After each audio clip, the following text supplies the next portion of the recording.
Hi കൂട്ടുകാരെ, ഞാനിപ്പോൾ കാണിക്കാൻ പോകുന്നത് ശിവരാത്രി മഹോത്സവത്തോടനുബന്ധിച്ച് ആലുവ ശിവക്ഷേത്രത്തിലെ കുറേ കാഴ്ചകളാണ് കേട്ടോ.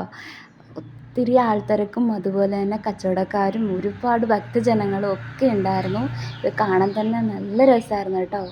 ഇത് ഞാൻ ആദ്യമായിട്ടാണ് അവിടെ കാണാൻ പോകുന്നത്. അപ്പം ഇതിന് മുമ്പ് വർഷത്തെ അപേക്ഷിച്ച് ഇത് എത്രത്തോളം തിരക്കുണ്ടെന്നൊന്നും എനിക്കറിയില്ല. പക്ഷേ നല്ല രസമായിരുന്നു കാണാൻ. ഇത് കണ്ടല്ലോ, ഇവിടെയാണ്, ഇത് നമ്മുടെ പെരിയാറാണ്. ഇവിടെയാണ് ആളുകൾ ബലിയിടാൻ വേണ്ടി വരുന്നത്. ഇത് കളിക്കാനൊക്കെയുള്ള സ്ഥലമാണ് കേട്ടോ. കുട്ടികൾക്ക് വേണ്ടിയിട്ടുള്ളതും അതുപോലെ തന്നെ എല്ലാവർക്കും ഇവിടെ കാഴ്ചക്കാർക്കൊക്കെ ഇവിടെ വേണമെങ്കിൽ പങ്കെടുക്കാം. ഒരുപാട് പുറത്തുള്ള ഒരുപാട് കച്ചവടക്കാർ അവരുടെ വിവിധ തരത്തിലുള്ള പ്രോഡക്റ്റ്സും ഒക്കെയാണ്. ഇതൊക്കെ കാണുമ്പോൾ നല്ല കൊതി വരും. പക്ഷെ എല്ലാം നമുക്ക് പറ്റില്ലല്ലോ ട്രൈ ചെയ്ത് നോക്കാൻ. ഇതൊരു എക്സിബിഷനാണ്. ഇവിടുത്തെ പ്രധാനമായിട്ട് ഞാൻ കണ്ടൊരു വലിയ എക്സിബിഷനാണിത്. ഈ എക്സിബിഷൻ്റെ അകത്തേക്ക് പോകുമ്പോൾ ഒരുപാട് വെറൈറ്റീസ് ഓഫ് പക്ഷികളും അതുപോലെ തന്നെ സ്നേക്സ്, അതുപോലെ ഇഗ്വാനകൾ, പൂച്ച, പലതരത്തിലുള്ള ജീവികൾ അവർക്ക് വേണ്ടുന്ന ഒരു ക്ലൈമറ്റ് സെറ്റ് ചെയ്തിട്ട് അവരൊക്കെ എന്ത് ഹാപ്പിയാണെന്ന് നോക്കിയേ.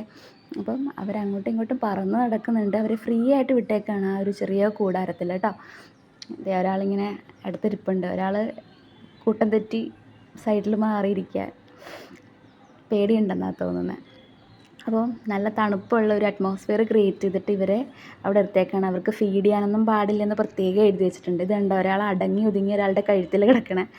ഭയങ്കര സുഖമാണിത് കാണാൻ. നമുക്ക് പകുതി ജീവികളുടെ പേരറിയില്ല, പക്ഷേ ഇവരൊക്കെ കാണുമ്പോൾ തന്നെ എന്തോ ഒരു അത്ഭുതത്തോടു കൂടിയാണ് എല്ലാവരും നോക്കുന്നത്. ഒരുപാട് തരത്തിലുള്ള തത്തയുടെ തന്നെ പല വെറൈറ്റീസ് ഉണ്ട്. അപ്പോൾ ഒരുപാട് പേര് കാണാൻ വരുന്നുണ്ടായിരുന്നു. നമുക്ക് കാഴ്ചക്കാരെന്ന് പറയുമ്പം ഒത്തിരി ആളുകൾ ഇത് കാണാൻ വേണ്ടി മാത്രമായിട്ട് വരുന്നുണ്ട്. ഇത് കണ്ടല്ലേ, പലതരത്തിലുള്ള പൂച്ച, അതുപോലെ തന്നെ പാമ്പുകൾ തന്നെ എന്തോരം ടൈപ്പാണെന്ന് അറിയാമോ അവിടെ കൊണ്ടിട്ട്. എല്ലാവരും കൂട്ടിൻ്റെ അകത്ത് അടങ്ങി ഒതുങ്ങി കിടക്കുന്നു. ഇവരൊക്കെ എന്തെങ്കിലും കഴിച്ച് മയങ്ങി കിടക്കാണോ എന്ന് പോലും തോന്നിപ്പോയി. അത്രയ്ക്ക് ഇതൊക്കെ ഞാൻ കാർട്ടൂണുകളിലൊക്കെ കണ്ടിട്ടുള്ളതല്ലാതെ ഇതിനൊന്നും നേരിട്ട് കണ്ടിട്ടേ ഇല്ല. ഒരാൾ തലപൊക്കി നോക്കുന്നുണ്ട്, കണ്ടില്ലേ.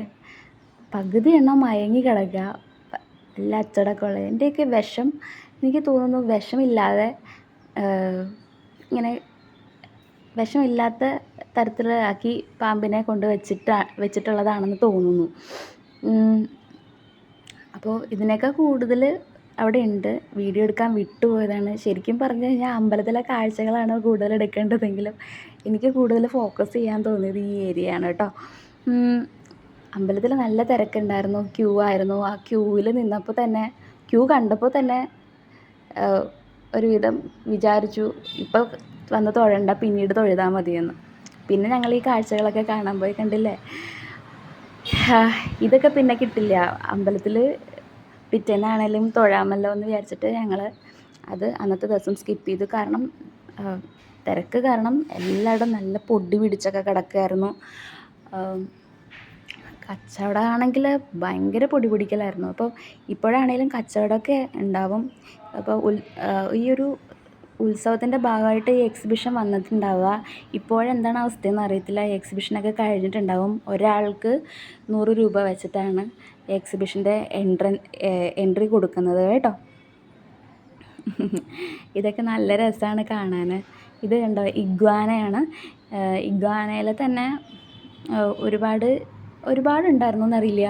2-3 വെറൈറ്റി ഞാൻ കണ്ടിട്ടുണ്ടായിരുന്നു. ഒരു ഗ്രീൻ ഇഗ്വാന, അതിൻ്റെ ഇടയ്ക്ക് ഞാൻ ആരെയോ കോൾ ചെയ്തുകൊണ്ട് നിൽക്കുന്നു. ഇത്രയൊന്നും അല്ല സന്ദർശകർ, ഒരു പകുതി വെച്ചിട്ട് നല്ല ആളുകളുണ്ടായിരുന്നു. അപ്പോൾ ഇത് കഴിഞ്ഞൊരു റോബോട്ടൊക്കെ ഉണ്ടായിരുന്നു.